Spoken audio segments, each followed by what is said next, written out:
Bienvenue dans Voix de comptable, le podcast qui t'aide à trouver ta voie. Je suis Julie Lagneau, experte comptable mémorialiste en quête de sens et j'accompagne les étudiants de la filière expertise comptable à prendre leur envol. Je parcours la France à la recherche d'anciens étudiants en comptabilité et nous retraçons ensemble leurs doutes, leurs échecs, leurs expériences et bien sûr leurs réussites. Aujourd'hui, ils sont experts comptables, commissaires aux comptes, DAF ou encore contrôleurs de gestion, parfois même professeurs ou entrepreneurs. À travers ces parcours inspirants, j'espère te montrer que non, en compta, il n'y a pas qu'une seule voie. Bonne écoute!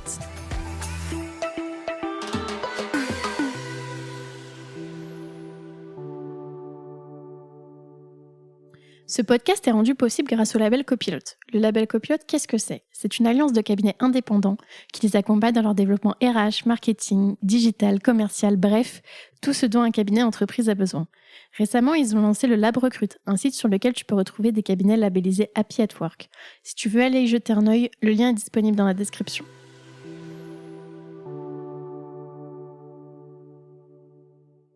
Bonsoir Mélissa. Salut Julie. Je suis super contente d'être avec toi ce soir puisque on est dans ton Airbnb. On était au congrès juste avant. Est-ce que tu peux expliquer un peu ce que c'est le congrès ? Alors le congrès national de l'Ordre des experts comptables, c'est une convention qui réunit des experts comptables et quelques collaborateurs mémorialistes, même des étudiants, parce que je crois que cette année, on a la chance de recevoir des étudiants parce que le Conseil national a mis le paquet sur l'attractivité.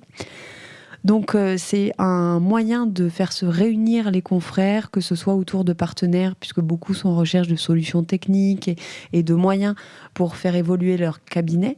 Et ils ont aussi besoin d'idées, d'échanger, de pouvoir continuer à se former à travers des ateliers, des conférences et se rencontrer entre eux au détour de moments conviviaux.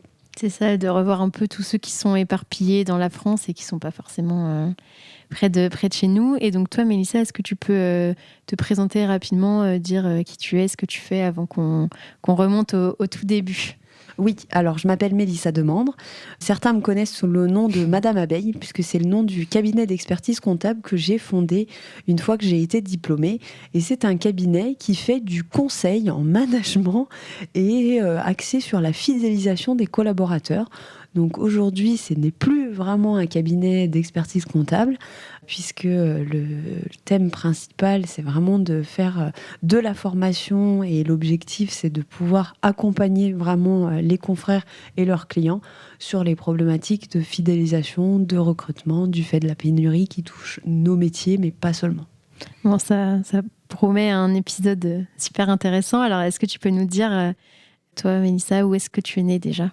Alors, j'ai grandi à Langres.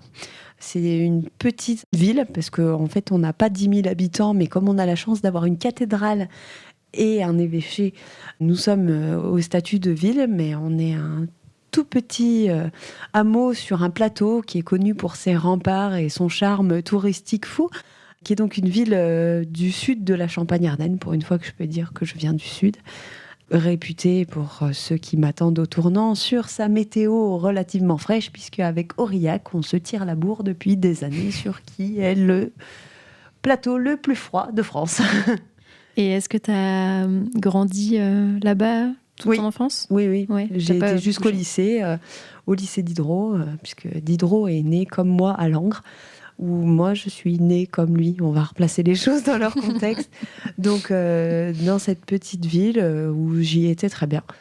Et quel type d'enfant t'étais ? Est-ce que tu te souviens ? Ouais, bon, tu vas me demander à l'école, j'imagine. Un peu tout. Alors, je pense que j'ai toujours eu beaucoup d'énergie. Ma mère disait en rigolant, ce qui n'est pas forcément la chose qu'on doit dire. Oh, de toute façon, Mélissa, si on nous la kidnappe, les gens la ramèneront parce qu'elle est trop turbulente. Mais à l'école, je pense pas du tout que j'étais ce type de personne. C'est-à-dire que comme à la maison, il fallait quand même que je file droit, je savais qu'à l'école aussi, il fallait quand même bien écouter la maîtresse. Est-ce que c'était parce que tu avais peut-être une pression au niveau des notes aussi ? Oui, je pense. Il y a toujours une forme d'exigence du côté paternel, parce que moi, j'ai de la chance de grandir avec mes parents et des parents qui étaient ensemble. Je pense que c'est une chance. Enfin, pour moi, c'était une chance. Je ne me serais pas imaginé autrement, mais bon, il y en a beaucoup qui le font et visiblement, ça se passe aussi. Ouais, il y a toujours eu cette pression de se dire il faut être la meilleure que toi-même. Que toi-même, donc Ouais. c'était pas contre les autres, c'était pas Non, la non. meilleure de la classe. Tu dois être meilleur que toi-même. Donc il y avait quand même cette pression de se dire je dois toujours faire mieux et ouais. Et tes parents, ils faisaient quoi dans la vie? Alors mon père était ingénieur en informatique sans jamais avoir eu le diplôme et il en a énormément souffert parce que pour lui en fait ce qu'il a freiné principalement dans sa carrière c'était pas ses capacités, c'était le fait de pas avoir de diplôme. Donc je pense que sa façon de voir les choses, c'était de se dire si je veux être sûre qu'elle réussisse sa vie, il faut qu'elle travaille à l'école, qu'elle puisse avoir des diplômes et faire ce qu'elle veut ensuite. Tu les as eu les diplômes? Oui, je les ai eu les diplômes et je pense que principalement de ce fait-là. Puis après, on y reviendra sûrement, mais la société te dit quoi? Tu es presque au DEC, tu as eu ton DSCG, tu peux pas t'arrêter maintenant, tu peux pas. Ben non, c'est moi à ta place, je ne me serais pas arrêtée ou j'aurais tellement aimé y être que. Mais je peux entendre ça. Mais au final, oui, c'était vraiment bon. Allez, on y est, on va jusqu'au bout. Et ta mère, elle faisait quoi du coup? Ma mère était technicienne de laboratoire, donc laborantine, elle bosse dans un labo pour tout ce qui est analyse sanguine et autres, l'urine notamment. Mais quand vous allez faire des examens, alors il y en a qui vont au labo, elle bossait à l'hôpital, elle a toujours bossé à l'hôpital, donc avec l'exigence des nuits, des gardes, de ne pas avoir un management qui est toujours top, et ça aussi, ça a pu m'influencer d'une façon ou d'une autre. Et je pense qu'on y reviendra. Est-ce que tu te rappelles, quand tu étais petite, est-ce qu'il y a des métiers que tu voulais faire? Oui, alors je voulais être bijoutière. Et la maîtresse disait, donc ça c'est quand j'étais en grande section, CP, CE1, elle disait que je venais avec tous mes bijoux. Et moi j'en rigole maintenant parce que je vis avec une petite fille à la maison et en fait elle n'a pas le droit aux bijoux. Même elle s'est fait percer les oreilles, mais c'est surtout des boucles d'oreilles qui ne pendent pas. Alors que moi je mettais tout ce que j'avais. Voilà. Mais après ça m'a passé quand je suis passée de CE1, CE2, donc CE2, CM1, CM2. Là j'avais envie d'être pilote de chasse. Parce que j'adorais voir les avions dans le ciel, je trouvais ça cool. Et puis en CM2, j'ai eu des lunettes, donc mon papa m'a dit « ça sera pas possible, il vaut mieux changer de rêve maintenant ». Ok, alors pharmacienne. Je serais pharmacienne parce que j'adorais ranger les boîtes. J'aimais les boîtes et les choses bien rangées. Et je pense que ça m'a bien servi dans le métier avec cette déformation structurée, organisée, l'ordre. Et je crois que ce qui me plaisait quand même, c'était de me dire que j'allais pouvoir conseiller les gens au comptoir en fonction de ce qu'ils avaient. Discuter avec eux. Ouais, carrément. Il y avait vraiment de ça. Du coup, au lycée, comment ça s'est passé? Tu as dû choisir une spécialité? Tu étais en bac général ou en Ouais, bac, j'ai fait un bac général, voie scientifique, spé maths, parce que c'était dur. Et quand la route est dure, seuls les durs la prennent. Ça a été ma devise, qui n'était pas vraiment la mienne. C'était celle qu'on était fiers que je puisse prononcer. Donc je me suis dit, le plus dur, c'est spé maths, bac S, donc je vais là-dedans. Je me suis bien cassé les dents. Je voulais faire prépa parce que je m'étais dit, autant faire une grande école. Mon père a rêvé que je sois ingénieur, forcément. Mais moi, je me voyais pas du tout là-dedans. J'avais énormément de mal à me projeter. Et donc, quand on a fait les forums, tu sais, je me suis dit, DRH, ça a l'air pas mal, ou directrice financière, parce qu'il y avait le côté direction. Il y avait le côté, en fait, c'est stupide, mais je vais en parler directement maintenant. C'est une femme qui présentait ce métier. Et en fait, elle était chic et classe. Et moi, c'est quelque chose qui était important pour moi. Parce que je la trouvais vraiment belle. Et en fait, ça a activé ce qu'on appelle les neurones miroirs. C'est-à-dire que j'ai réussi à me projeter et à m'imaginer, à me dire, c'est comme ça que je me vois. Donc, à une direction. Et puis, l'humain, j'étais déjà quelqu'un de très sociable, qui aimait les interactions, qui avait beaucoup de copines. Et donc, je me voyais vraiment là-dedans. Donc, je me suis dit, c'est ça que je veux faire. Donc, j'ai pu quelque part négocier en disant, ça sera une grande école, mais de commerce. Ok. Et quand tu parles des neurones miroirs, c'est plus dans le visuel ou ça peut être par exemple quelqu'un qui écoute les podcasts et qui va se reconnaître dans un parcours Ça peut, même si c'est plus difficile. Pourquoi? C'est ce qui rentre dans ce qu'on appelle le mimétisme du cerveau. Peut-être qu'il faudra expliquer à nos auditeurs pourquoi je parle du cerveau, parce qu'ils vont se dire d'où elle sort, celle-là. En fait, l'année du diplôme, j'ai fait une formation en neurosciences. J'en avais entendu parler un peu avant parce que j'étais à 2 doigts de faire une reconversion. Mais quand tu dis l'année du diplôme, c'est l'année du diplôme du DEC? Oui, du diplôme du DEC, pardon. Donc en 2018, sachant que j'en avais entendu parler en 2016, au moment où je voulais faire une reconversion et arrêter complètement le métier pour faire prof de fitness ou de yoga. Mais donc, on m'en avait parlé et je me suis dit, ça c'est génial, il faut absolument que je creuse. Et donc, j'ai fait une formation en neurosciences. Et en fait, le cerveau est mimétique. Ça veut dire quoi ? Ça veut dire qu'il y a différentes zones qui vont s'activer dans le cerveau en fonction de ce que va dire la personne ou du comportement qu'elle va adopter. Ça a été repéré dans une expérience où en fait, on a mis des électrodes sur un pianiste qui jouait et sur un pianiste qui regardait un pianiste jouer. Et en fait, les mêmes zones de leur cerveau s'illuminent sur l'IRM au même moment. Comme s'il jouait. Alors qu'il ne joue pas. Donc en fait, il y a bien cette projection. Après, c'est beaucoup plus facile quand on a la personne en présentiel. Moi, je dis souvent, en visio, c'est très compliqué d'avoir cette activation, mais ça peut arriver. Donc par le podcast, ça peut aussi, mais il va falloir, et en fait, c'est peut-être pour ça aussi que tu retraces le passé, pour permettre aux gens de s'identifier à un moment, que ce soit par la situation familiale, que ce soit par les choix que j'ai faits, par l'exigence que pouvaient avoir mes parents, par le fait que mes parents n'étaient pas divorcés. Et en fait, selon les choses, les gens vont pouvoir s'accrocher à un détail qui va faire qu'en fait, leur cerveau mimétique va se mettre en route. Ensuite, il y a une deuxième partie qui est donc le cerveau limbique, qui est le cerveau émotionnel. Mais c'est pas la même sphère, qui va se dire, ok, émotionnellement, qu'est-ce que je ressens au moment où la personne dit ça ? Et est-ce que je la vois comme une rivale ou est-ce que je la vois au contraire comme un modèle ? Et donc, il y a une deuxième étape qui se fait par rapport au mimétisme, qui est que le cerveau décide de choisir de quel côté je la mets. Donc là, il faut que je passe cette deuxième étape. Et puis la troisième étape, ça va vraiment être le cortex. Donc le cortex, c'est le cerveau plutôt de la réflexion. On pense souvent au néocortex préfrontal. Vous savez, c'est quand on se touche le front, là, qu'on réfléchit à quelque chose. Là, c'est qu'on est en plein dedans. Et donc c'est là où je vais arbitrer. Qu'est-ce que je fais ? Est-ce qu'en fait, je suis ou pas ? Donc, c'est 3 étapes. Donc, en fait, il va falloir que les auditeurs passent ces 3 étapes. Du coup, je vais essayer de parler longtemps. Parce que toi, tu disais, donc c'était DRH, ça rejoint un petit peu ce que tu fais aujourd'hui, oui, DRH ou DAF, en gros. Et donc, quand tu as été en école de commerce, tu savais pas vraiment encore si tu allais plus aller côté finance ou tu te laissais les portes ouvertes. Ouais, et puis c'est pareil, en fait, entre-temps, je suis passée par la prépa, parce que la prépa, c'était dur. Et donc, en prépa, j'ai rencontré des gens qui venaient d'école de commerce.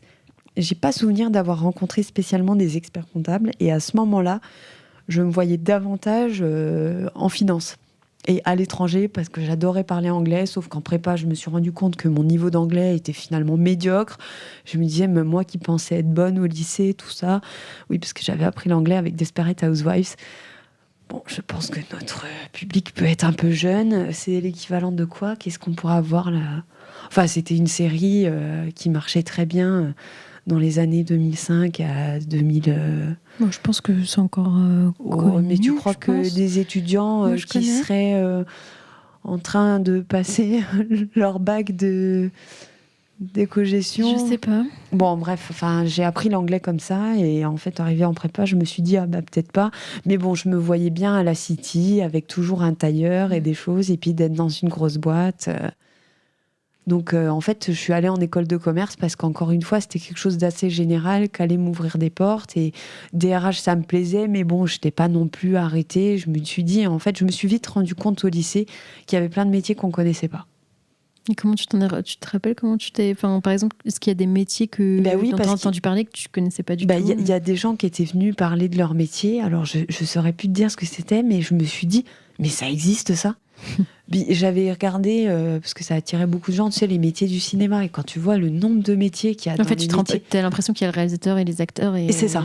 Et en fait, tu te rends compte qu'il y a des ingénieurs pour ci, des ingénieurs pour ça, des techniciens pour les vêtements, pour le maquillage. Mais oui, pour tout, pour le son, pour le... Et je me suis dit, ah ouais. Et en fait, c'est là où je me suis dit, mais en fait, ça doit être partout comme ça.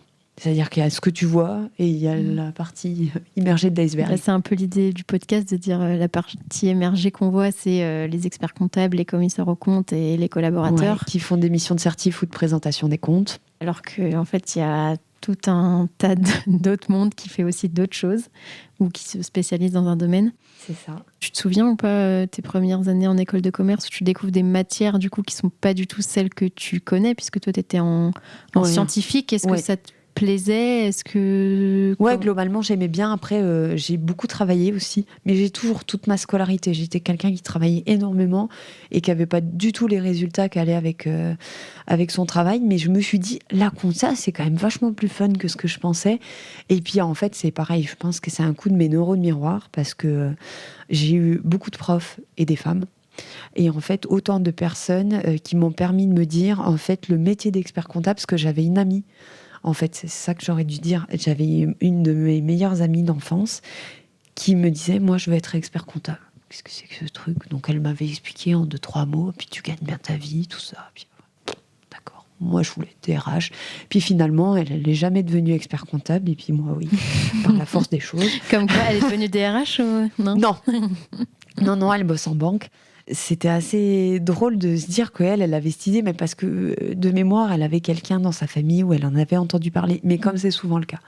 Mais donc me voilà en école de commerce et je me rends compte que ma prof de compta est expert comptable, que accessoirement elle a 3 enfants, une vie de femme, enfin elle a l'air, et que en fait c'était possible. Que ma prof d'audit est aussi expert comptable et qu'elle a eu aussi 3 enfants et que c'est possible. Et puis ma prof de fisca, elle était passionnante et en fait elle a transmis un petit peu ce goût du droit et de la fisca, mais de l'intérêt de ces matières dans tout ce qu'elles peuvent nous ouvrir comme perspective, notamment pour accompagner les clients. C'est-à-dire pas seulement calculer un résultat fiscal comme on le fait pour l'apprendre à l'école, mais vraiment d'aller réfléchir et de se dire qu'en fait, on a 1001 opportunités et qu'il faut surtout faire attention parce qu'il y a toujours quelque chose auquel on a oublié de réfléchir. Et est-ce que le fait que ça soit justement des femmes, etc., qu'elles aient une vie de famille, est-ce que c'est quelque chose que tu analyses a posteriori ou à l'époque, tu avais conscience que, tu vois, de te dire, ah oui, en fait, même quand on est une femme, on peut faire ces métiers, ou c'est maintenant que tu... Non, c'est déjà à l'époque, puisque je me souviens, j'étais en cours avec deux autres amies qui sont toujours elles font partie du top 5, de me dire, mais non, mais tu veux vraiment être expert comptable? Ben oui. Mais tu veux pas être associé? Bah si, mais en fait, je pense que je serais associée de mon cabinet. Hein? Mais en fait, je me souviens du scepticisme en mode, mais... Parce qu'en fait, j'étais dans une école de commerce avec une spécialisation audit expertise conseil, c'est-à-dire que j'avais des UV du DSCG de valider, 5 sur les 7. Donc il me restait... compta et droit. Compta et droit. Les plus faciles. Oui, c'est ça. Et en fait... tout le monde se prédestinait à une carrière d'auditeur. Et moi, je sais pas, j'avais déjà cette vision, mais parce que j'avais eu la chance de faire un stage en première année, donc en équivalent de la licence, dans un cabinet d'expertise comptable, on devait faire un stage vente. Et j'avais fait un stage vente dans un cabinet d'expertise comptable. Ah oui, alors que c'est pas forcément... Même aujourd'hui, tu vois, vu que les cabinets, ils sont... On va dire qu'au niveau commercial, vente et tout, c'est pas forcément... ce qui est le plus développé. Et toi, c'était une volonté pour toi de le faire là-dedans? Alors en fait, je trouvais pas de stage et je me souviens d'être allée au service des stages et il m'a dit, tiens, il y a tel expert comptable, Olivier Sanchez, pour pas le citer. Et en fait, ouais, ça lui dirait bien d'avoir quelqu'un en vente. Mais au niveau de la scolarité, j'ai eu des problèmes. Ils m'ont dit, vous n'avez pas le droit d'aller en cabinet, ça c'est réservé pour les stages de 2e année, il faut faire un stage vente. Bah oui, mais si je fais de la vente en cabinet... Eh oui, mais en fait, ils étaient persuadés que j'allais faire de la compta et de la saisie. Sauf que quand Olivier il m'a vu débarquer, il s'est dit, oulala, il faut pas lui faire de la compta. Surtout que t'avais fait une année, c'était même pas de compta, c'était une année d'école de commerce. Oui, donc on avait eu des cours, mais en fait, c'était vraiment de l'introduction, c'était vraiment gentil. Et puis en fait, je me suis servi de mon cours de contrôle de gestion. Parce qu'en fait, j'ai fait du contrôle de gestion. C'est-à-dire qu'il m'a emmenée avec ses clients. Donc c'était trop cool parce que j'étais tout le temps dans les jupes de l'expert comptable et je voyais vraiment ce que c'était que le métier. Donc on était à Langres, donc une clientèle quand même rurale. Pour info, aujourd'hui en fait, dans ce cabinet, je crois que l'intégralité, ou si c'est pas 98% des clients sont en ZRR, donc zone rurale à revitaliser. Donc je crois que tu as des exonérations d'impôts, de charges sociales. Ouais, très forte parce qu'on est vraiment dans un univers rural avec une vraie difficulté, parce que pour ceux qui se rappellent de leur cours d'histoire, on est dans la diagonale du Vide, la Champagne, enfin surtout le sud de la Champagne, parce qu'en Haute-Marne, il n'y a pas de vin. Et enfin, il n'y a pas de vin parce qu'on n'est pas tout à fait en Bourgogne, et il n'y a pas de champagne parce qu'on est trop dans le sud de la Champagne. Donc ça reste assez pauvre, et ouais, du coup c'était une clientèle vraiment, et puis locale, de TPE, PME. Donc je suis allée voir mon premier client qui faisait du BTP. On en reparlera peut-être aussi. Tu peux en parler maintenant, hein. Ouais, alors en fait il s'appelait Monsieur Miel. Et donc, Monsieur Miel, Madame Abeille, forcément, paf, ça fait des chocs à pic, quoi. En fait, j'ai fait une super mission parce que ce client, il était complètement perdu. Moi, je savais pas faire un bilan, hein, évidemment. Puis, en fait, on m'avait jamais demandé d'en faire. Tu savais même pas passer des écritures comptables J'avais appris, tu sais, ce qu'on apprend en compta. Donc, tu passes les charges, je crois. Tu passes les produits en toute première année en école. On t'apprend un petit peu... donc l'achat de matériel, donc ça je savais passer une facture d'achat de matériel, et puis j'avais commencé un peu les amortissements, tu vois, mais bon. C'est de l'intro quoi. Ouais, c'était une intro. Fallait aller plus tard en école de commerce, dans la filière, et notamment avec la spécialisation pour pouvoir faire tes écritures d'inventaire, tout ça, mais en fait même là-bas j'ai pas appris à faire un bilan. Enfin bon. Tout ça pour dire que me voilà à regarder son bilan. Effectivement, j'arrive à comprendre qu'une année sur deux, ses charges de personnel explosent, et de façon inversement proportionnelle à son résultat.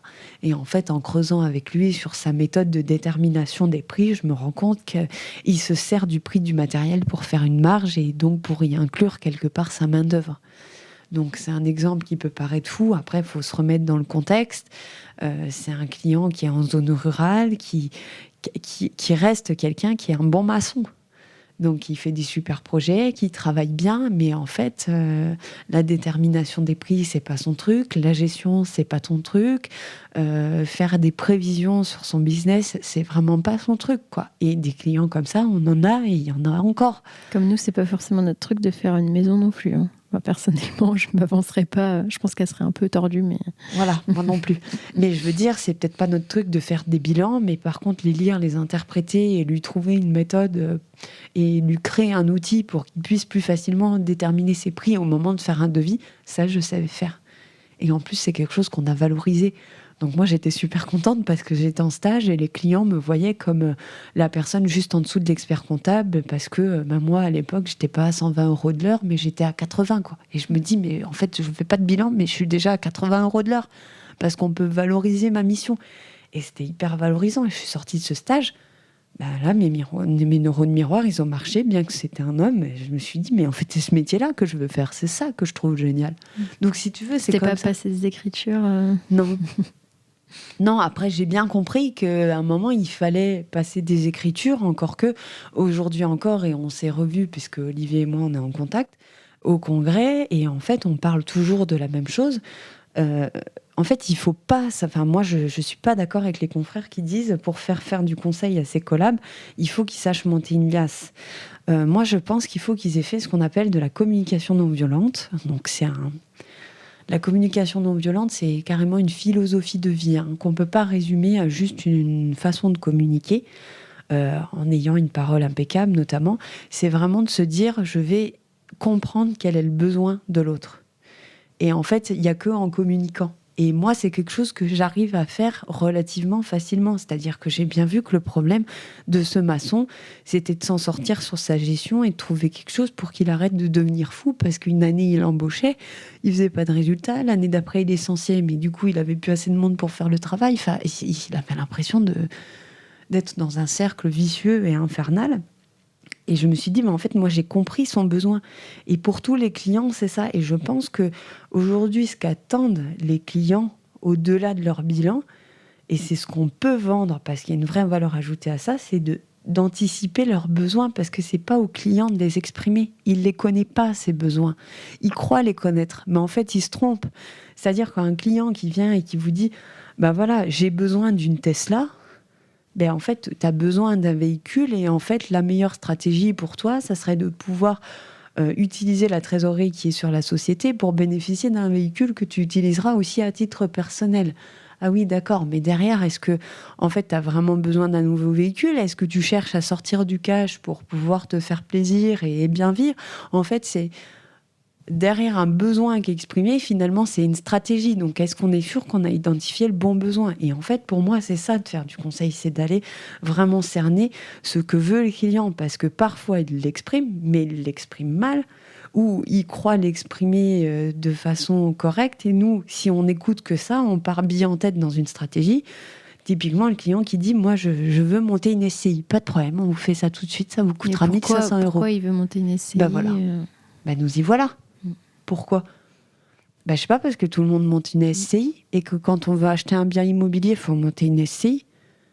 Oui, vous êtes tout seul là. Donc c'est compliqué de monter une SCI quand on est tout seul.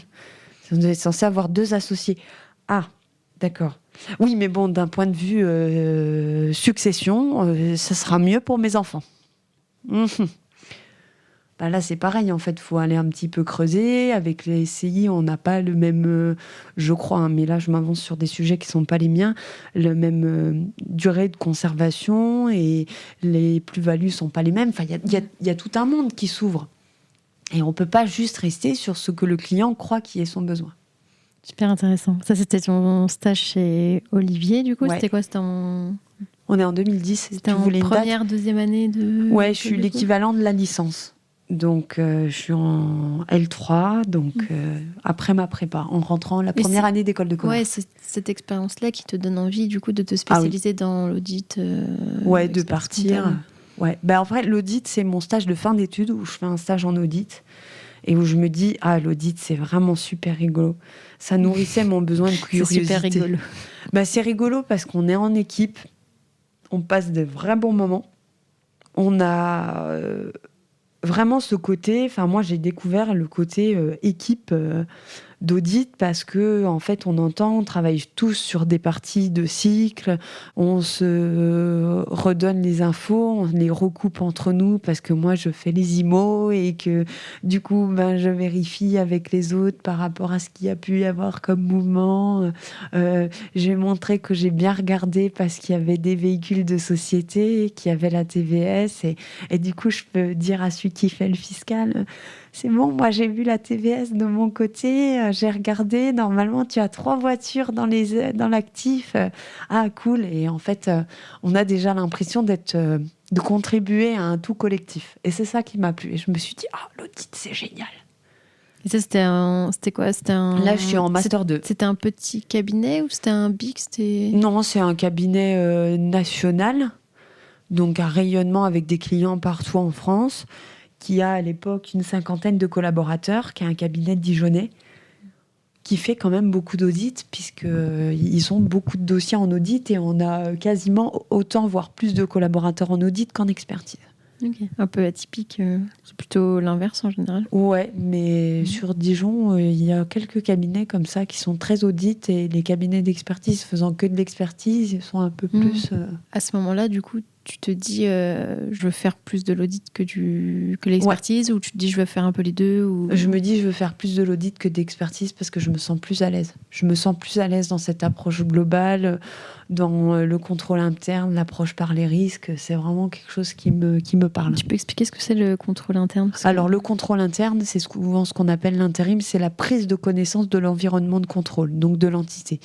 Alors c'est pas ce que j'ai fait en stage, attention, c'est ce que j'ai fait après... dans mon expérience où j'ai fait beaucoup d'audits.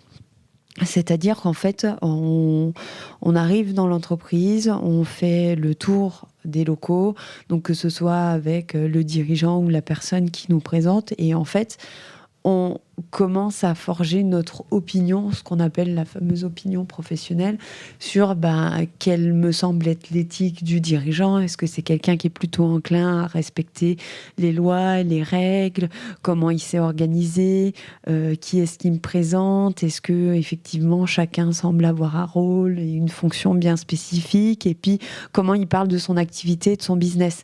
Est-ce qu'il a bien en tête les enjeux de son business par rapport moi, ceux que je vois avec avec ma vision d'auditeur, en fonction de l'activité, est-ce qu'il y a des risques? Est-ce qu'ils sont environnementaux? Est-ce qu'ils sont financiers? Est-ce qu'ils sont fiscaux? Est-ce qu'ils sont sociaux, sociétaux? Et en fait, j'appréhende la mission en me disant, voilà, j'ai mes connaissances à moi et mes a priori sur son activité. Est-ce que lui en a conscience? Et est-ce qu'il a mis des process et des procédures en œuvre pour limiter le risque au maximum à tous les étages? Et c'est ça, en fait, le rôle de l'auditeur, c'est de savoir s'il y a des risques et aux endroits où il y a des risques, s'il y a des process qui sont là pour contrer le risque et pour l'éviter, pour limiter, sachant que le risque a toujours des répercussions sur les comptes. Et c'est ça, en fait, qu'un auditeur veut voir, c'est quelles sont les répercussions que ce risque peut avoir sur les comptes et à quel niveau. Puisqu'on est là pour montrer que l'entreprise a bien une image fidèle et que le bilan rend bien justice à ce qui se passe au quotidien. Est-ce que tu as des anecdotes en audit, type, je sais pas, des inventaires un peu farfelus Alors, des points de contrôle je sais pas, interne. des fraudes est-ce que tu as déjà été dans le cas où tu refuses de certifier des comptes Alors oui, j'ai plusieurs anecdotes qui me viennent. La première, c'est que j'avais eu un moment, un désaccord avec le commissaire aux comptes avec lequel je travaillais, qui me faisait beaucoup confiance, puisque j'intervenais chez ce client toute seule. Alors toute seule, attention, c'est un client qui faisait 55 millions d'euros en conso. C'était un de mes plus gros dossiers. On était en COCAC, mais on n'intervenait pas en même temps que le COCAC. Ça, c'était quand, une fois que tu avais fini ton stage, quand on s'est dit... Ouais. Ça, c'était... On est beaucoup plus tard, puisqu'on est en 2015, là. 2015-2016. Donc oui, j'étais sortie de l'école en 2012... Et donc, ce client, donc moi j'étais tout seul puisque cette fois-là le CAC n'était pas venu avec moi. Et en fait, j'aimais bien me mettre vers la responsable comptable. On est peut-être même en 2017 parce que j'ai vraiment tissé une forte relation. Il m'avait dit attention, elle n'est pas commode, elle a un côté, faut savoir la prendre. Et j'avais des très bons rapports avec elle. Et en fait, comme j'étais toute seule à intervenir, j'intervenais longtemps sur le dossier. Et puis j'avais pris l'habitude de mettre, elle avait un grand bureau sur le plateau de la finance parce qu'ils étaient 7 ou 8. Et en fait, j'avais pris l'habitude de mettre là. Et un jour, le commissaire aux comptes, donc mon signataire, me dit « Vous savez pas tenir votre place d'auditeur, vous ne devriez pas travailler là. » Parce que tu étais à la même table, entre guillemets, que ceux qui étaient en interne. Oui, je refusais de me mettre dans la salle de réunion parce que j'y étais toute seule, parce que je faisais que de monter les escaliers, parce que c'était un bocal où tout le monde me regardait en se demandant ce qu'elle foutait là, et parce que j'avais surtout bien compris que notre médaillé du travail responsable comptable était la commère de la société. Alors quand je dis commère, c'est pas méchant, encore une fois, c'est le côté commère avec mon regard d'auditeur, c'est qu'en fait elle connaissait énormément de monde dans cette entreprise familiale et tout le monde venait la voir. Alors, ça ne veut pas dire que c'était tout le temps le défilé, mais ça veut dire que les bonnes personnes venaient. Et en fait, je me revois avec ce mec de l'export, qui était le bureau du dessus, qui lui dit « Oh non, mais alors là, j'étais embêtée, t'as vu le mail là pour les impôts ?» En fait, avec cette histoire de décalage des DEB, donc les DEB, c'est des déclarations d'échange de biens. En fait, c'est des déclarations qu'on est obligé de faire au niveau des douanes. Et en fait, a priori, il y avait eu un écart de 600 000 euros en base. Donc, quelque chose qui n'était pas du tout non significatif. Et je me dis, Mélissa, surtout, ne fais aucun signe. Essaye de... Parce que là, gros point de contrôle interne. En fait, s'il y a un moment, il y a un écart comme ça entre les douanes, et je sais pas, il y avait les impôts qui avaient remis, et moi, je me dis... Le gars, il n'est pas au courant qu'il y a la représentante des commissaires aux comptes qui est juste à côté et qui est en train de se dire « Mon Dieu !» Et alors, il m'est arrivé une deuxième anecdote dans cette même structure avec la même personne au sujet des stocks qu'ils avaient en Afrique parce qu'il y avait une succursale en Afrique. Et en fait, il disait depuis qu'un tel est parti, on n'a plus personne. Comment ça, il n'y a plus personne? Comment ils font les clients quand ils vont? Parce que pourquoi il y a un stock là-bas? C'est un stock tampon qu'on met à disposition des clients qui sont en Afrique pour qu'ils puissent bénéficier de délais beaucoup plus courts que si nous, on leur envoyait les pièces depuis la France. Je me dis, mais s'il n'y a plus personne, comment on est sûr que le suivi il est bon? Parce que c'est comme si, en fait, il y avait un stock qui était sans personnes pour l'inventorier, pour faire les suivis, les entrées et les sorties. Et là, je me dis, encore une fois, gros point de contrôle interne. Donc, une fois que j'ai eu dit ça au commissaire aux comptes, il s'est dit, ah oui, d'accord. effectivement, il pouvait rien dire d'autre que oui, elle tient pas sa place parce que potentiellement il y a une proximité, mais moi c'est une proximité que je revendique parce que quelque part je suis là pour analyser les risques, quoi. Et le risque et mon apport en tant que commissaire aux comptes, il est de pouvoir alerter mon client sur les risques qu'il y a, puisque je suis sûre qu'il y a plein de gens qui n'étaient pas au courant qu'il y avait ces risques de contrôle interne. Et j'estime que c'est mon job en tant qu'auditeur de pouvoir remonter ça. Est-ce que du coup, ça t'a pas, le fait que tu aies fait beaucoup d'audits, est-ce que ça t'a pas frustré de ne pas pouvoir faire du conseil ? Alors moi, je trouvais ça très très frustrant parce qu'effectivement, on n'était pas censé faire du conseil.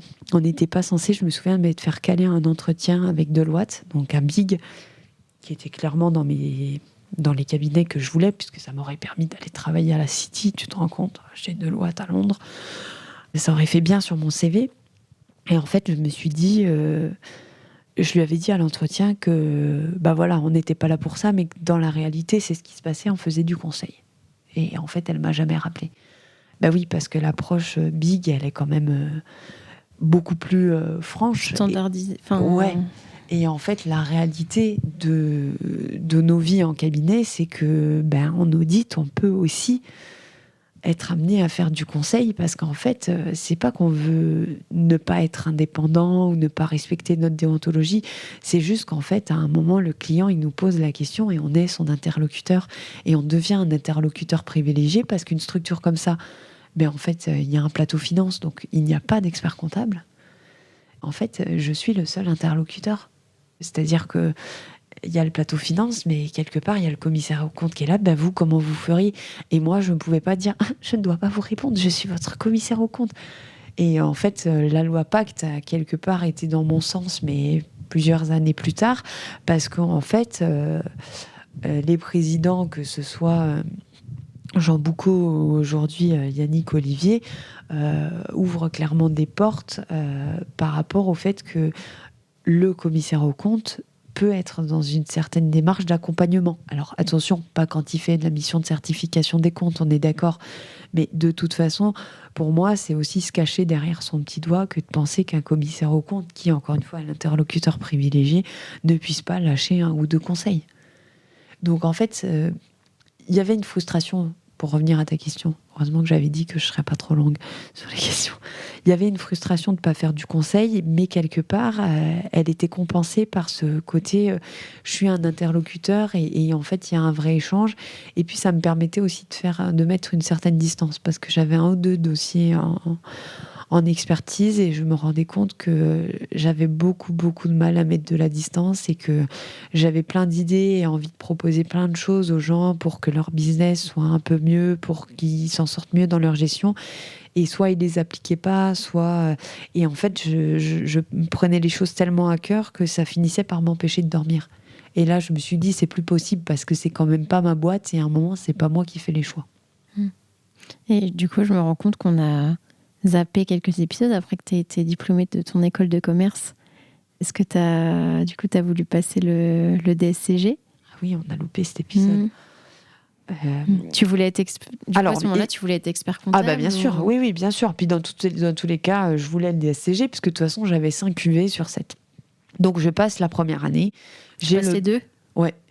Oui, parce qu'on avait quand même été préparé à ça. Puis je me suis dit, je suis dans le bain, on y va. Je prouve. Le droit s'est passé plutôt bien et je l'avais bien senti, mais bon, je pensais avoir 14, j'ai eu 11, 25 ou 11, 75, enfin presque 12.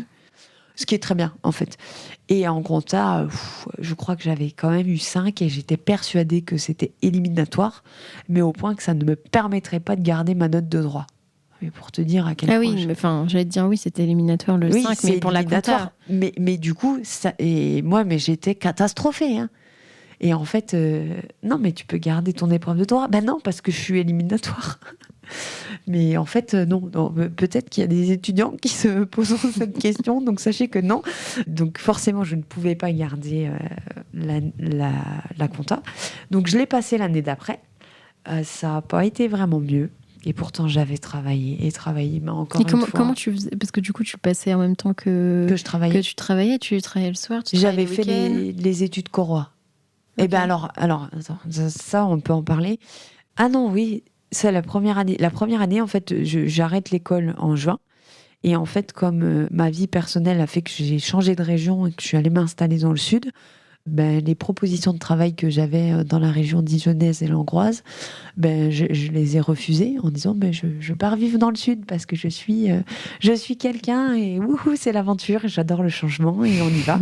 Donc je pars trop contente parce que oui, j'ai fait une école de commerce, donc je suis peut-être pas au top en compta, mais j'ai une vision globale des choses, tout ça. Puis moi, quand je sors, je vais demander 30 000 et encore, je serai pas trop gourmande parce qu'on pourra demander 33. C'était en fait... Tu parles de rémunération juste oui, pour le... Oui, de 33 000 euros bruts annuels, parce que c'était les standards sortis d'école de commerce. Pour info, mon école de commerce, en fait, on a beaucoup de gens qui partaient en Suisse et au Luxembourg, dans des BIC. D'où les standards qui étaient... Alors, ils ne le sont plus pour aujourd'hui, mais on est en 2012. Pour l'époque, c'était très bien. Et en fait, j'ai eu des propositions à 21 000. Donc, je me suis dit, what? Clac. En audit Non, pas en audit, parce que je ne trouvais pas en audit, mais en expertise, et j'avais fini par signer à 24. Ah oui, moi, c'était... Mais je le dis parce que, de toute façon, je ne peux pas avoir honte de quelque chose dont je n'étais pas tributaire. La région PACA était aussi beaucoup plus demandée et plus attractive, donc en fait, les salaires étaient un peu plus bas. On n'est pas du tout dans un contexte dans lequel on est actuellement. C'est-à-dire que le rapport de force ne s'était pas inversé, et en fait, il y avait moins de travail que de candidats. Donc c'était une autre époque, mais effectivement j'ai déchanté et puis en fait j'ai fini par trouver un cabinet où ils me voulaient, mais ils n'avaient pas de place dans leur service audit. Mais je suis rentrée par la petite porte. J'ai fait beaucoup de choses, de l'ordre du pacte du Treil, de la gestion de patrimoine, des missions de prévoyance, mais je faisais pas de compta ni d'audit. Puis je me suis dit quand même, je voudrais quand même passer le DEC et j'étais persuadée qu'il fallait que je fasse ça.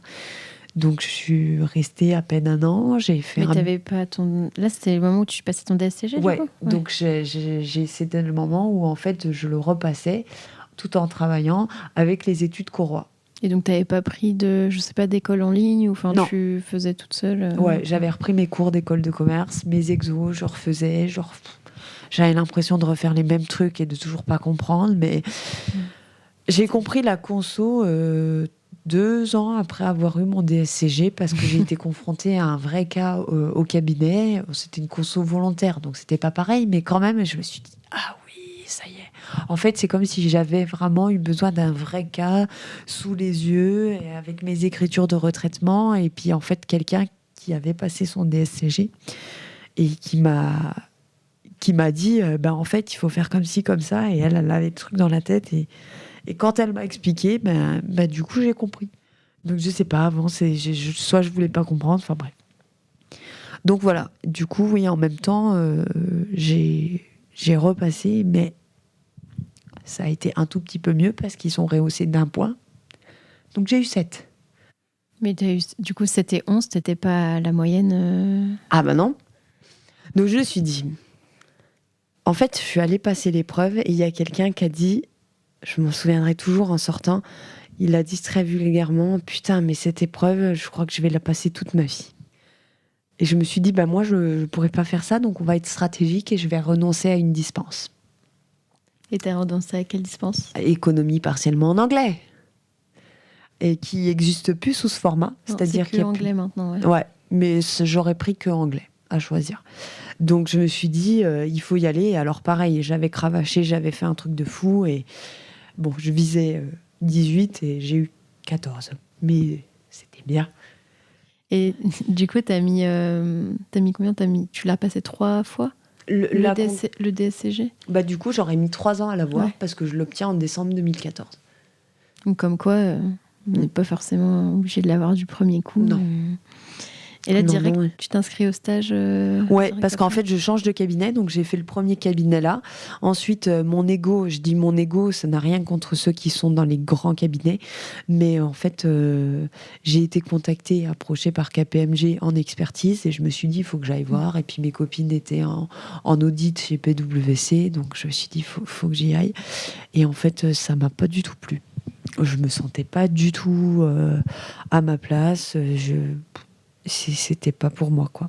Tu saurais expliquer pourquoi ? Est-ce que t'as pas retrouvé peut-être le travail en équipe, la proximité ou je sais pas. Fait, je me suis retrouvée dans un séminaire qui s'appelle les Best Wings et les Best Practices, et je trouvais que ça faisait très américain. Et pourtant, tu disais que... Ben ouais, mais c'est ouais, effectivement, bien relevé. Ben ça me plaisait pas du tout et Il y avait que des gens qui étaient bien habillés autour de toi. Ben oui, mais je sais pas, je me suis dit c'est pas du tout moi en fait. C'était pas du tout moi sur le côté démonstratif, regardez tout ce que j'ai fait bien. Pourtant aujourd'hui je raconte mes guerres, tu sais. Mais non, ça m'a pas du tout parlé. Et puis en termes de management, c'était pas trop ça. J'avais un N+1, enfin, je sais pas comment, mais mon référent qui était assez dur et limite parfois un petit peu misogyne dans certaines remarques qu'il a pu faire. T'as des exemples de remarques ou... Oui, alors je sais pas s'il faut que je les donne comme ça, tout en sachant que faut resituer. En fait, c'est une personne qui est arrivée avec à peu près le même niveau de compétences, peut-être un peu plus d'expérience que moi, mais le même âge. Et en fait, très rapidement, j'ai vu qu'on voulait me mettre en concurrence avec elle avant même qu'elle soit arrivée. Mais une espèce de compétition entre filles, en mode « Ah, ça va se crêper le chignon ». Et moi, je me suis dit « Mais en fait, pourquoi ?» Mais ça, je pourrais le faire truc tout de un dire laïus que sur entre les femmes, enfin les femmes sont plus en compétition qu'à Oui, s'entraider. et on va s'arracher les cheveux. J'aurais tout un laïus à faire sur la sororité parce que j'ai jamais eu ce type de relation avec des femmes dans la profession. Vraiment, ou alors j'ai oublié, mais je vois aucune fille qui m'aurait mis des bâtons dans les roues ou à qui moi j'aurais voulu faire des crasses parce que. Mais donc bref, et en fait cette fille arrive et ce manager pour rigoler, hein, parce que c'était vraiment pour rigoler, mais moi je trouve que c'était pas du tout approprié. En fait, on partait sur un dossier assez touchy, dans le sens un peu risqué, un peu pas très cool, en Corse. Donc le seul truc qui était chouette, c'était de pouvoir aller en Corse. Mais il m'avait dit, bah du coup, je vais plus partir avec toi en Corse, mais je vais l'emmener elle, parce que tu comprends, elle boit. Enfin, vraiment, c'était vraiment pour rigoler, hein, j'en suis convaincue. Mais moi, c'est le truc, le genre de réflexion que je trouve sans intérêt, que je trouve pas drôle. Alors, si ça la fait rire, tant mieux. Et que je trouve profondément, enfin, ça veut dire quoi? Parce qu'il y a quand même toute une connotation. Après, on va dire que je suis une énervée et que je vois le mal partout. Mais en fait, pour moi, ça n'apportait rien. Et puis, on pourrait aller dans les réflexions, dans il est où ce dossier dans ton cul? Donc, moi, c'est une blague qui m'a jamais fait rire. Mais en fait, une fois, deux fois, en fait, on a quand même un rapport manager-managé. Donc à un moment, tu peux bien me dire que mon travail, c'est de la merde, mais on n'est pas copains du coup. Enfin, tu vois, moi, si t'es mon manager, c'est pour me faire progresser. Et là, à un moment, même avec mes potes, je fais pas ce genre de blagues parce que je suis vieux jeu. Et donc, voilà. Mais c'est pas grave, je lui ai dit que j'allais faire comme Jennifer Lopez, j'allais assurer mes fesses parce que vu tous les dossiers qu'il y avait dedans, peut-être que ça valait le coup en matière de risque d'assurer mes fesses. Tu préféré quitter le bateau avant qu'il coule. Ouais. Oui, puis en fait, je me suis dit, c'est pas ça que je veux. Et j'ai eu de la chance en fait qu'on m'appelle et qu'on vienne me rechercher. Et là où un poste où j'allais faire que de l'audit. Donc là, j'ai dit, ok, il faut y aller. T'étais toujours, enfin du coup à ce moment-là, t'étais stagiaire. Donc non, parce qu'eux, ils n'avaient pas voulu. Ils m'avaient dit, il faut que tu aies ton DSCG. Comme on est fin 2014, je valide le DSCG. Du coup, je repars dans le nouveau cabinet. Oui, parce que j'ai fait quelques cabinets, du coup. Il m'a permis de voir qu'il n'y en avait pas beaucoup dans lesquels je me retrouvais vraiment moi. Et tu sais pourquoi? Enfin, est-ce que c'était par rapport au management ou Alors, il y avait ça. Puis il y avait ce que ma meilleure amie a dit. Elle m'a dit, Mélissa, tu attends plus de ton travail que ce qui ne pourra jamais t'apporter. Et elle avait raison. Elle avait raison parce que j'avais énormément d'attentes. Et ça, je l'ai compris quand j'ai fait ma formation en neurosciences. Mais là où j'aurais préféré qu'elle ait tort, et quelque part, c'est pour ça que j'ai fini par faire mon truc, c'est que je voulais que mon travail me permettent de m'accomplir. Donc oui, j'avais beaucoup d'attentes par rapport à mon travail. Mais en fait, pour moi, c'était une source, et c'est toujours, et je pense que pour beaucoup de gens, c'est le cas, c'est une source d'épanouissement. Tu ne le voyais pas comme un échange de temps contre de l'argent? Non. Non, mais du coup, forcément, j'avais des attentes qui ne pouvaient pas être comblées, parce que finalement, c'est ce qu'on m'offrait. T'es partie de KPMG pour aller... dans un cabinet, c'était quoi la taille du cabinet? C'était l'organisation? 35 personnes, plusieurs sites, avec pas forcément... il y avait des sites avec 4 collaborateurs, un site où il n'y en avait qu'une, en fait, en fonction pour avoir un rayonnement géographique. Mais oui, qui faisait beaucoup de choses, puisqu'on faisait toute la partie expertise, du juridique, de la formation, et on faisait aussi, il y avait tout un volet audit. Et donc toi, Moi, j'étais en temps plein sur l'audit. Voilà. 100% audit. Et à ce moment-là, du coup, tu es stagiaire. Ouais. Et comment tu l'as vécu, le fait de faire ton stage et en même temps d'être dans la vie professionnelle? Pour moi, c'était complètement en lien. Et puis, c'était beaucoup plus parlant, en fait, par rapport à ce qu'on pouvait faire dans le stage. Et ça illustrait beaucoup de choses. Puis, j'avais l'impression vraiment d'être dans le cœur du métier. Mais ça n'a pas duré. Ça, c'était au début. Parce qu'en 2016, je vois bien que c'est comme à l'école. Je fais des efforts et des efforts monstrueux. Et qu'en fait, j'ai pas du tout les résultats. Quand tu dis que tu n'as pas les résultats en audit, c'est-à-dire où tu n'as pas les responsabilités que tu souhaiterais avoir, en fait, c'est que j'ai pas la reconnaissance. C'est-à-dire qu'en fait, à ce moment-là, le résultat, et c'est pareil pour l'école, c'est qu'on veut de la reconnaissance à travers une note, à travers un diplôme. C'était ça que je voulais. Mais ça, je le comprends en 2018 quand je fais ma formation en neurosciences. Surtout le volet qui s'appelle l'hyper-investissement, dont on pourra reparler, qui est un type de motivation qui fait soulever des montagnes jusqu'au jour où on se rend compte qu'en fait la reconnaissance après laquelle on court, elle vient pas, et que en fait c'est trop difficile à supporter. Et donc c'est plus facile de quitter, de changer de cabinet, de se dire que en fait c'est la faute du cabinet, ce que j'ai fait souvent, plutôt que de se dire, comme l'a dit mon ami, en fait c'est toi qui as trop d'attentes par rapport à ton travail, par rapport à ce qui t'arrive. Donc ouais, je le vis tellement mal de me dire que je suis pas au top, que l'expert me fait pas des super compliments, alors que je vois bien que beaucoup de clients sont satisfaits, et puis que j'ai une vraie approche qui plaît. Et de là, je me dis, je vais aller voir une coach, et parce qu'en fait, j'ai envie de faire ma reconversion. Et c'est elle qui me parle de neurosciences et qui me dit voilà comment ça se passe dans votre cerveau, voilà comment ça se passe avec vos hormones et vos neurotransmetteurs, et voilà pourquoi vous cherchez ci, ça, ça. Et là, je me dis il y a un autre monde qui s'ouvre, et je me dis en fait, c'est pas moi qui dois quitter la profession, c'est peut-être que je dois apporter cette vision dans la profession. Et tu disais que tu avais quand même une forme de reconnaissance de la part des clients, entre guillemets, mais non, ça suffit pas, parce que si tu veux, l'hyper-investissement, il fait que c'est jamais assez, et que tu voudrais toujours plus, et puis t'es jamais sûr que les clients sont vraiment contents, et puis il suffit d'un en fait qui n'est pas content, et du coup voilà, ça casse tout. En fait, c'est aussi parce que ce modèle de motivation, il est très piégeux, parce que ça marche principalement avec la reconnaissance qu'on appelle passive. C'est-à-dire qu'on l'attend d'un tiers. Donc quand c'est pas un client, c'est son supérieur hiérarchique, c'est un proche, c'est un parent, c'est quelqu'un, en fait. Et en vrai, pour arrêter ce cycle, ou du moins réduire son côté dévastateur, parce qu'il y a toute la partie super où on s'investit à fond. Bon, il n'y a pas les résultats, mais c'est pas grave, je vais redoubler d'efforts, je vais y arriver. Et puis après, il me dit... t'allumes le sabre laser, et là tu deviens Dark Vador, quoi. C'est-à-dire que tu passes dans le côté obscur de la force, et j'aime bien dire cet exemple parce que pédagogiquement il marche, mais en fait c'est vraiment, moi aujourd'hui, les confrères m'appellent et me disent Mélissa, en fait cette personne c'est pas la même. C'est devenu Dark Vador, c'est plus le même. Bah oui, parce qu'en fait c'est l'hyper-investissement, et en fait une fois que la bascule elle est faite, il n'y a pas d'autre, on a dépassé le seuil de non-retour, en fait. Donc, ce qui se passe, c'est que la personne, elle est dans une telle souffrance et une telle attente qu'il n'y a que de la frustration et de l'amertume. Donc, soit elle s'en va, soit en fait, elle finit plus bas au burn-out. Et là, on est très très mal, parce qu'en fait, ce qu'il faudrait, c'est réussir à dire, et c'est pour ça qu'aujourd'hui, j'accompagne les managers, j'accompagne les experts comptables pour repérer cet hyper-investissement, et pour pas l'encourager, parce que c'est tentant de l'encourager en se disant là, j'ai filé la perle, lui, il va me soulever des montagnes, on va faire des trucs de fou. Ouais, sauf que ça va forcément avec le revers de la médaille.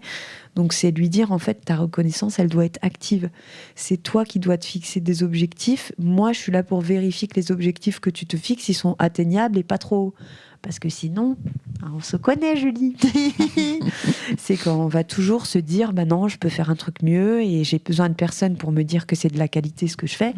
Parce qu'en fait, je sais que En fait, finalement, je sais que je pourrais toujours faire mieux et je passe plus de temps et je fais de la perfection et je fais tout ça. Sauf que non, à un moment, c'est qu'est-ce que moi je me suis fixé comme objectif? Est-ce que j'ai rempli mon deal avec moi-même? Oui ou non?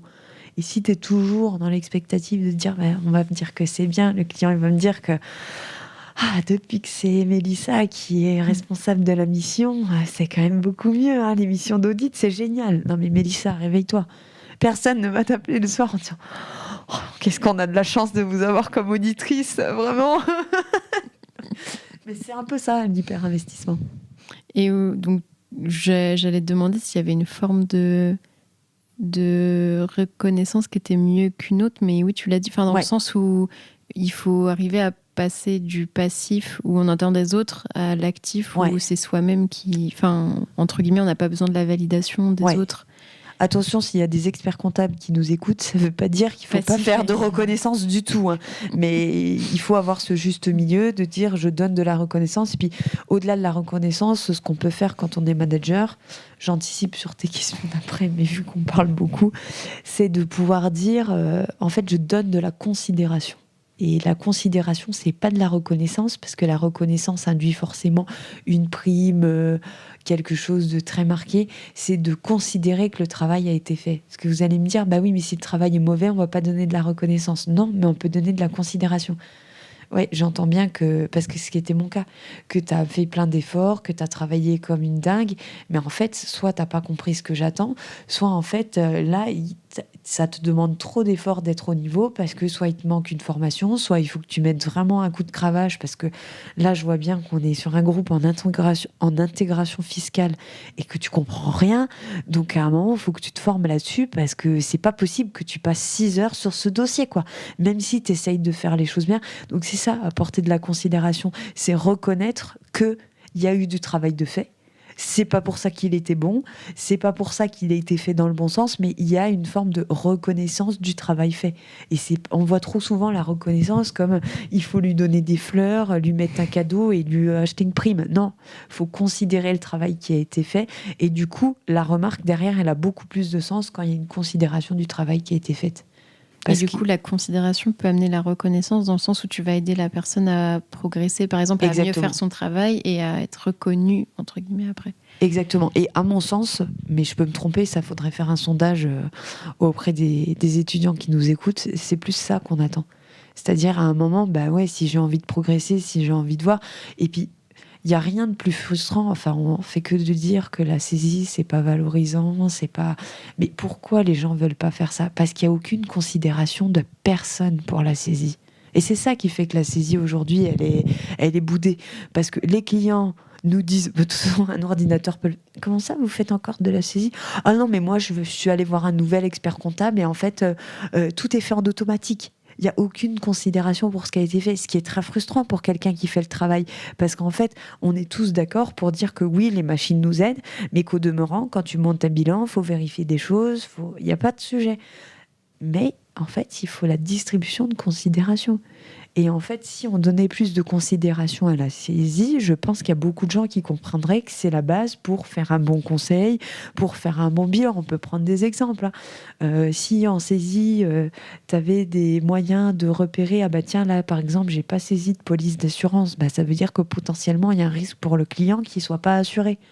Ou qu'il m'ait pas donné le justif, ou qu'il n'a pas donné la justice, ou qu'il ait oublié, ou que machin. Enfin, il y a tout un tas de sujets. J'ai pris un truc bien bateau, mais pour qu'il soit dit que, en fait, c'est pas parce qu'il n'y a pas de facture ou de justif qu'il n'y a pas de sujet. Et en fait, c'est là où on va emmener de la considération. Ah, c'est bien d'avoir pensé à ça. Et d'un coup, on redonne du sens à la saisie. Parce que la saisie, c'est pas forcément pour saisir, c'est peut-être aussi pour voir ce qui n'est pas saisi. Et il y a peu de gens qui le voient dans ce sens-là. Et c'est dommage, parce que ça, c'est aussi la vision auditeur. L'auditeur, il cherche ce qui n'est pas dans les comptes. Du coup, si on revient, alors on était où? T'étais à ton stage, pendant ton stage, je crois. Oui. Et du coup, tu disais que tu te sentais pas reconnue ou peu de considération? Ou tu voulais carrément arrêter ça, comme tu voulais je voulais arrêter parce que, alors, quand je parlais de l'hyper-investissement, il y a aussi le fait que généralement, quand on est hyper investi, on est hyper investi dans tous ces domaines de vie. Hein, on ne sépare pas le pro et le perso, mais ça, on garde la question pour tout à l'heure. Donc, en fait, on fait du sport. Enfin, moi, je faisais du sport parce que c'était une des façons de m'y hyper-investir. Tu faisais quoi comme sport ? Alors, depuis toute petite, j'ai fait de la natation, j'ai dansé, j'ai testé énormément de sports. J'ai testé par l'école du basket, du badminton, un peu de tennis. Et en fait, j'étais bonne partout. J'étais assez forte en sport et en fait j'ai continué, j'ai fait du volley, je sais plus si je l'ai déjà dit, puis j'ai voulu faire du yoga et puis je me suis dit mais en fait je suis hyper bonne et je vais beaucoup plus vite que les autres à avoir un meilleur niveau. J'ai raté ma vocation. Je vais devenir sportif. En fait, peut-être pas sportif de haut niveau, mais j'aurais rêvé comme moi, je devais être meilleure que moi-même, mais j'avais interdiction de faire de la compétition. Oui, parce que les gens n'ont pas vu ma tête, du coup, parce que tu me dis oui quand tu as vu ma tête que j'ai fait en me disant c'est pas très logique. Mais... non, c'est pas logique, mais parce qu'il fallait être meilleur que soi-même. Donc on n'avait pas besoin de se comparer aux autres. Donc on n'avait pas besoin d'avoir un esprit de compétition. Parce que l'esprit de compétition, c'est un peu trop compète, et du coup, il fallait juste être meilleur que soi-même. Donc, je ne faisais pas de compétition. Et je me dis que c'était un peu traître, du coup, cette façon de penser, dans le sens où ça mélangeait de l'actif et du passif. Enfin, c'était lui qui te rendait actif dans ce qu'on disait avec la reconnaissance. Oui. Figure-toi que j'avais jamais fait le rapprochement comme ça. Mais oui, c'est-à-dire qu'il m'invitait à être par rapport à moi-même, mais pour moi, il y avait vraiment le côté, en fait, on est des enfants programmés pour faire plaisir aux parents et puis pour qu'ils soient fiers de nous. Donc, il y avait vraiment ce côté, effectivement. Merci. Il y a des personnes qui disent que c'est un peu la thérapie quand ils passent derrière le micro. Ouais, j'aime bien l'idée. Ouais, du coup, tu faisais du sport, on disait. Ouais, et en fait, je me suis dit, j'ai raté ma vocation, faut que je fasse ça. Et en fait, je me suis dit, je vois bien que j'ai pas la reconnaissance au travail, que quand je vois mon chef, j'ai l'impression que c'est jamais ça, que c'est jamais bien. Enfin, que limite, j'ai vraiment l'impression de m'être gourée de métier. De pas être. Alors que moi, l'audit, ça avait été une révélation. Je me disais, mais c'est fantastique comme job. Et puis. Et là, je me dis, non, en fait. Puis tu sais, il y avait ce côté, en fait, je pense que sur certains sujets, j'étais moins consciencieuse parce que je voyais pas l'intérêt. Et ce qu'on disait tout à l'heure en off, quand tu fais un bilan, si t'as pas vraiment la finalité, vraiment le pourquoi... Pour les impôts, quoi, parce que c'est obligatoire. Oui, donc tu sais ça, mais je veux dire, quand tu trouves pas une autre finalité pour ton client, puis que de toute façon tu sais que c'est pas toi qui vas aller au rendez-vous, puis que les motivations, elles s'étiolent parce qu'il n'y a pas de reconnaissance à la clé. Donc comme il n'y a pas de reconnaissance, sur ces sujets-là, on n'y va pas. Et je me disais, non, mais en fait, c'est que je me crois bonne, mais en fait, je suis bidon et je suis pas une bonne auditrice. C'est syndrome de l'imposteur. Ouais, je sais pas. Moi, j'ai jamais osé le mettre là-dessus parce que honnêtement, j'ai fait des grosses boulettes. Hein. Je pense à un truc où j'ai voulu être efficace et en fait, on n'avait pas le rapport du client à annexer les comptes définitifs du client à annexer au rapport. Mon rapport était fait et on avait une dernière... et en fait, il fallait absolument faire partir le rapport. Et moi, je me disais, je ne peux pas faire partir le rapport sans les comptes, quoi. Bon. Et en fait, au moment où je dis ça, je reçois les comptes dans ma boîte mail. Ni une ni deux, parce qu'alors en plus, entre deux rendez-vous, il y avait... T'as pas vérifié J'ai pas vérifié, j'ai cliqué sur imprimer. Je les ai sortis de l'imprimante, je les ai tamponnés sans les regarder. Enfin, j'ai regardé le bas de la pile et donc j'ai vu des chiffres, mais rien m'a percuté. C'était pas le bon client. C'était pas le bon client, mais c'est l'expert qui s'était trompé. En fait, il y a eu, c'est comme tous les accidents, c'est une succession d'erreurs. Là, c'était pareil, c'était une succession, c'est-à-dire que l'expert s'est planté en m'envoyant les comptes définitifs. Moi, je n'ai pas vérifié, mais au passage, loin de moi l'idée de me dédouaner, parce qu'en fait, c'est moi l'auditeur, c'est moi qui aurais dû vérifier jusqu'au dernier moment. Le signataire a signé. Et en fait, évidemment, j'ai envoyé au client. Et le client a dit, c'est pas les bons comptes. Donc là, je me suis dit, je suis une grosse merde. qu'est-ce que je fais dans ce métier, auditrice en carton. C'est pas les bons comptes, mais surtout que tu te dis du coup... C'était pas la bonne société. Oui, mais je veux dire, entre guillemets, t'as révélé des chiffres d'une autre société et lui, il se dit qu'il a eu connaissance de chiffres qu'il n'était pas censé avoir. Non, mais ce sujet, oui, il est évident que... Mais bon, moi, ça, je me suis dit... J'ai révélé, mais oui, mais en vrai, c'est pas ça qui me dérange, c'est l'insatisfaction du client et puis le fait que moi je passe pour une peintre. Et là, je me dis, je suis une auditrice en carton. Donc je me dis non, mais il faut que je change de métier. Puis de toute façon, moi, mon truc, c'est de parler aux gens, c'est de leur apporter du dynamisme et du bonheur. Donc en fait, il faut que je fasse prof de yoga, prof de fitness. Allez, on fait des abdos, tout ça. Je me suis dit, il faut que je travaille dans un club de sport, en fait. Et finalement, qu'est-ce qui s'est passé ? Mais les auditeurs vont arrêter d'écouter si on dit que j'ai pas fait prof de fitness, parce que du coup, finalement, en fait, j'ai rencontré cette neurocoach et qui, elle, était plutôt du style à me dire, faut s'écouter, effectivement, mais tout en disant, attention, t'es dans un vrai processus, là. Donc à me dire, mais est-ce que tu es sûr que tu veux aller jusqu'au DEC ? Parce que de ce que tu me dis, tout est toujours dans les efforts et dans la douleur, et rien n'est simple. Et c'est vrai, rien n'était simple pour moi. C'est-à-dire, j'ai dû cravacher pour tout. Finalement, le DEC, c'est quand même beaucoup mieux passé que le DSCG. Hein. Ça fera peut-être un peu... rassurer. Ouais, une petite dose d'espoir pour ceux qui veulent le passer. Et en fait, on dit que le DSCG, c'est plus dur, entre guillemets, que le DEC. Moi, je fais partie de ceux qui pensent que c'est plus dur. C'est plus dur parce que les taux de réussite sont quand même beaucoup plus faibles. Hein, donc, il y a une réalité. Je crois que même sur la compta, là, je crois qu'en moyenne, c'est peut-être aux alentours de 20-25%. Oui, même pas. Il y a des années, on descend à 13. J'ai regardé il n'y a pas longtemps, on monte à 24. Wouhou! Bref, c'est alors quand que même... pour le DEC, je sais plus, c'est quoi, 70%, je crois. Ouais. Oui. Donc, faut tenir faut tenir jusqu'à les 3 ans et après. Faut tenir, mais moi ça m'a. Faut écrire le mémoire. Faut écrire le mémoire, comme je dis toujours, il n'y a pas de bonne façon parmi les deux que je vais proposer, mais soit le mémoire il sert pour valider le DEC. Et c'est une très bonne chose, c'est déjà un très bon objectif. En plus, c'est un objectif actif. Soit il sert pour faire autre chose. Et moi, je me suis dit, quitte à passer du temps, je veux en faire une spécialité et je veux en faire une porte de sortie de la prod et de la profession, alors au sens large, même si je suis pas du tout... On peut pas dire que je sois sortie de la profession, mais je me suis dit, en fait... Je vais proposer cette méthode de management indexée sur les neurosciences pour les cabinets. Et c'est de cette coach que tu avais où tu t'es dit ça m'intéresse et je veux faire un mémoire là-dessus. Ouais. C'était quoi le titre de ton mémoire ? Alors c'était... parce qu'il était assez complexe. En fait, je l'ai tourné sur la performance. Performance et efficacité d'un cabinet d'expertise comptable grâce à un nouveau paradigme, 2 points. Le neuromanagement. Parce qu'en fait, quand j'ai commencé à parler de neurosciences, les gens m'ont dit, on s'en fiche des neurosciences. Ah oui. Oui, tout le monde s'en fiche. Non, mais c'est vrai. Et je peux le comprendre. Enfin, tout le monde ne s'en fiche pas, mais en tout cas, je ne sais pas si les experts comptables sont très intéressés par... Voilà.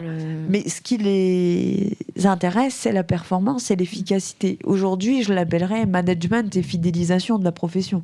Ça serait plus approprié. Parce qu'il faut bien avoir en tête que le mémoire...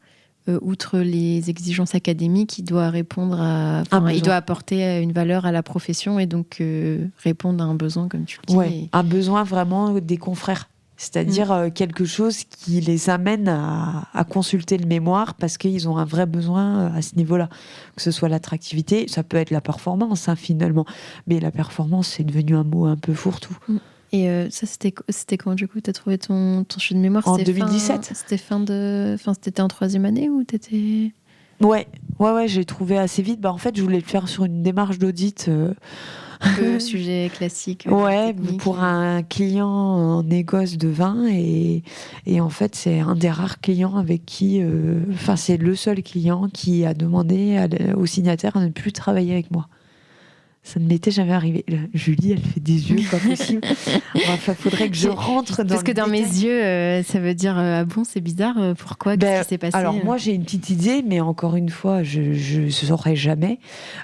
Faut savoir qu'à ce moment-là, je m'étais mariée et que comme il faisait du négoce dans le vin et que je voulais absolument du vin de Provence, je me suis dit, je vais demander à mon client. Donc en fait, il m'avait fourni le vin et en fait, une semaine avant mon mariage, je lui demande, c'était un dossier en fait où ils avaient 4 structures sur donc une partie sur le vin, une autre sur toute autre chose, mais vraiment une activité plutôt de transport qui avait rien à voir, et encore une autre activité, il y avait la holding qui était animatrice. Et en fait, moi, j'étais là avec mon micmac, toujours avec mes délires de contrôle interne. Il y avait plusieurs voitures sur la société. Et j'ai écrit au responsable comptable en lui disant: est-ce que ça vous va si on se fait un point là sur les véhicules? Parce que moi, j'arrive pas à retrouver qui est avec qui. Parce qu'il y a un véhicule qui a été payé par telle société, mais j'ai l'impression qu'il est utilisé par un tel qui est salarié de la holding, mais en même temps, il est à l'actif de la 3e société. Mais vraiment, c'était naïvement et c'était histoire de pouvoir faire un point et mettre à jour mon DP, parce que j'aimais bien que dans mon DP, il y ait cette partie, voilà, sur mes actifs, j'ai regardé un petit peu. Et puis de savoir, parce que, voilà, en fait, en fonction des collaborateurs qui utilisent les véhicules, de pouvoir alerter sur les risques URSSAF, de pouvoir vérifier est-ce que ça a bien été déclaré comme un avantage. Enfin, j'avais l'impression, sur ce genre de trucs, d'être une bonne auditrice. Et donc... il ne s'est pas passé 1 heure entre mon mail au responsable comptable et ma convocation dans le bureau du signataire. Mélissa, je suis très embêtée. Ce client ne veut plus travailler avec vous. Et donc, moi, tout de suite, je réagis assez bien, assez détachée. Il n'y a pas de souci. Un tel qui était avec moi dans le bureau en a déjà entendu parler. Il est aussi dans son cursus. Il pourra bien reprendre ce dossier-là, parce qu'en fait, depuis qu'on a un peu plus de dossiers, lui, il était passé à mi-temps sur le CAC. Mais en fait, il avait ses dossiers, j'avais les miens. Et donc de là, le signataire me dit non mais vous vous rendez pas compte, ça ne nous est jamais arrivé au cabinet. Allez, on va tirer sur la petite ficelle qui marche bien chez Mélissa et chez beaucoup de gens, la culpabilité. Donc de là, je me suis dit ah oui et tout, et puis je me suis dit mais quand même ce client... il n'est pas gêné parce que je suis censée me marier dans 1 semaine, j'ai du vin plein la bagnole que lui m'a... Enfin, je lui ai acheté, mais je veux dire... Tu t'as dit ça à l'expert comptable? Non, mais je pense qu'il le savait. Et c'était pas un peu anti... Enfin, au niveau déontologie, c'était pas... j'ai le droit d'acheter du vin à un client. Enfin, oui. Moi, je me dis, à un moment, il faut arrêter. Enfin, bon, bref, c'est... Non, mais je voulais pas que ce soit un secret non plus. Et ouais, je me dis, mais c'est pas possible, en fait. Mais tu tiltes pas que c'est par rapport à ton mail Non, c'est un peu après. Je me dis, de toute façon, je redeviens un peu pragmatique. Mais en fait, est-ce que le client, il veut pas négocier les honoraires? Première question. Et puis, je me dis, en vrai, je connais l'historique du client. Et je sais qu'il y a déjà eu des clashs avec le signataire et des trucs. Et puis Parce qu'en fait, c'est qu'il y a peut-être des trucs louches dans la société que toi, t'as vu et que... Alors, louche, attention, je suis pas en train de dire que c'est un client qui fraudait et qui faisait des trucs. Mais je me dis quand même, c'est un peu bizarre que ce soit lié et que ça arrive dans la foulée, parce que je n'ai pas de raison. Et moi, sur le coup, je ne cherche pas à savoir pourquoi. Et en fait, le signataire ne dira jamais pourquoi. Et je ne sais pas pourquoi il dit ça. Il a juste dit, il ne veut plus travailler avec vous. Et j'y étais même pas allée physiquement, depuis... Puis j'avais pas toujours le dirigeant, en fait. J'avais souvent le directeur comptable, enfin le responsable comptable. Donc, voilà. Et t'as jamais su? Non, j'ai jamais su. Puis j'ai pas cherché à savoir. Je me suis dit. Après, j'ai réfléchi. Le client, c'est un client qui est. Moi, j'appelle ça dans mon analyse, dans mon approche par les risques et dans mon approche dans ma prise de connaissance de l'entité, c'est le genre de client qui veut tout sans rien payer. Alors pourquoi je dis ça? C'est parce que il avait la SCI, il se prenait une REM sur la SCI, il faisait passer une redevance de marque au titre de l'utilisation de son nom sur l'une des sociétés, il avait une rémunération. Il aimait bien les sous. Oui, et je me suis dit, en fait, à un moment, quand tu veux tout comme ça, certainement que tu vas acheter une voiture sur la société et que ça va être la tienne. Voilà. Je suis pas allée plus loin que ça, puis je me dis de toute façon ça sert à rien de faire des suppositions, il y a prescription, hein, mais ou pas. Je sais pas si on compte 10 ans, enfin y a-t-il eu un préjudice, je ne sais pas.